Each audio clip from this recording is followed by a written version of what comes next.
मान अगे आ जाओ।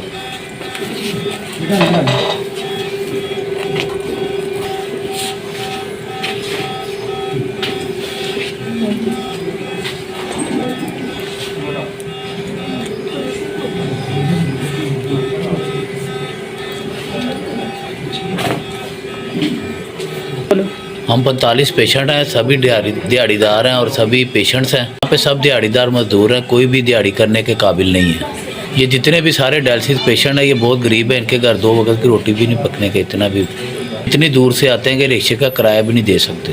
ये सेहत कार्ड बंद होने की वजह से जितने भी पेशेंट्स हैं सब जानलेवा हद तक बीमार हो चुके हैं। यहाँ तक कि आज हमारा एक पेशेंट भी एक्सपायर हुआ है। हमें एक हफ्ते का सामान मिला, काइंडली हमें अगले हफ्ते का मज़ीद सामान प्रोवाइड किया जाए। हमारी जितनी ज़्यादा मदद हो सकती है हमारी की जाए, हमारी जितनी ज़्यादा मदद की जाए। तो आपसे दरख्वास्त है हमारी मदद की जाए। हम करवा सकते हम तमाम तर लोग गरीब हैं और आपसे हमारी मदद की जो आपने हमारी मदद की